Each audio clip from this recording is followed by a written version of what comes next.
Um aluno me fez uma pergunta muito interessante, que é a seguinte: a cultura ocidental atrapalha a busca do silêncio interior? Isso em comparação com a cultura oriental. Antes de entrar na pergunta propriamente dita, vamos observar o seguinte: não existe mais cultura oriental tal como aparecia nos livros e nos filmes. Aquela ideia de uma cultura oriental rodeada de misticismo,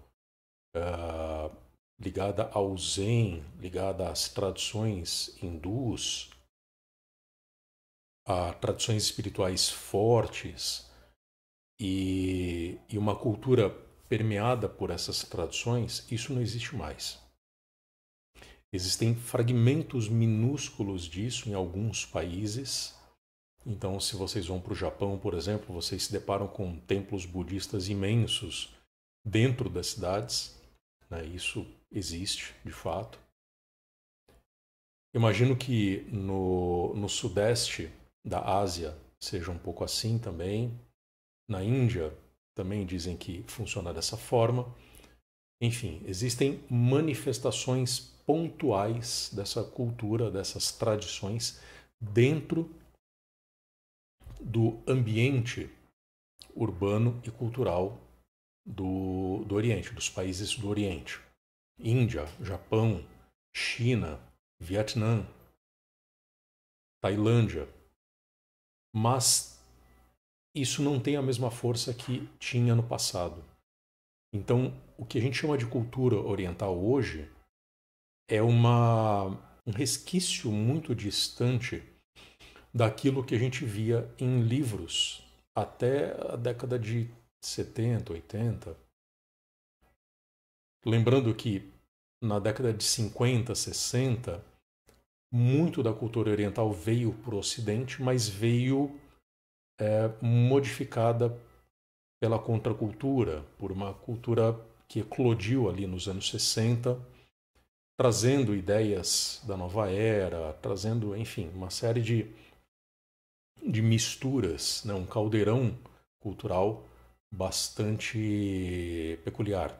Isso que a gente chama de cultura oriental é muito mais uma ideia que ecoa essas manifestações culturais que foram populares até a década de 80, 70, 80, do que uma realidade de fato.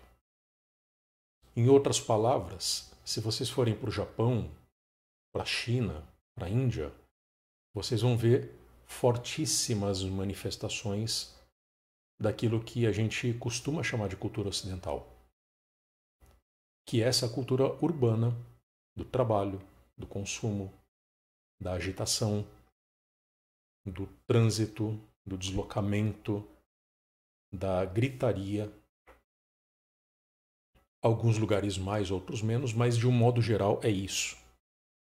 Ou seja, o Japão está ocidentalizado, a China está ocidentalizada, o Sudeste Asiático está ocidentalizado, a Índia está ocidentalizada, apesar de fragmentos das manifestações tradicionais, das tradições espirituais ainda existirem. Uma vez entendido isso, dá para a gente entender o seguinte: isso que nós chamamos de cultura ocidental é sim um obstáculo imenso para quem quer meditar. Eu explico isso inclusive no meu curso de meditação. Tem um determinado momento lá em que eu falo isso de uma forma explícita, que o mundo não quer que você medite. Este mundo não quer que você medite. Este mundo não gosta de silêncio. Essa é a verdade. Não apenas porque o silêncio, fisicamente falando, acusticamente falando, tem se tornado algo cada vez mais raro. Tudo é barulho, tudo é ruído. As pessoas desprezam o silêncio, as pessoas desrespeitam o silêncio, porque muitas pessoas consideram o silêncio desrespeitoso, consideram que o silêncio é incômodo, Então elas fazem questão de destruir o silêncio, fazem questão de destruir não apenas o próprio silêncio, mas também o silêncio das pessoas que estão ao redor. Então existe uma cultura geral que não é exclusiva do Ocidente, é mundial. E isso, para quem vive no Brasil, isso se expressa com cores ainda mais fortes.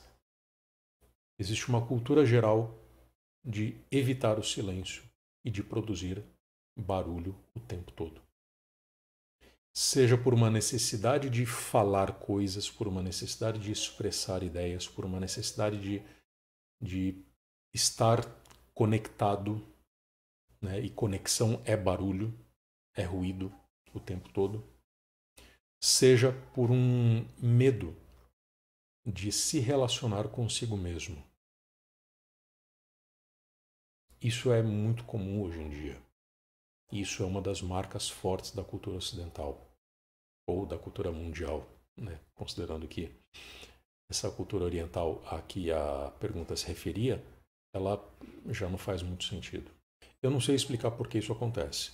Existem muitos e muitos vídeos que falam da relação entre barulho e pobreza, entre barulho e terceiro mundo, entre barulho e a cultura brasileira, por exemplo, né? E aí já fazendo um recorte dentro dessa cultura ocidental, dentro dessa cultura mundial.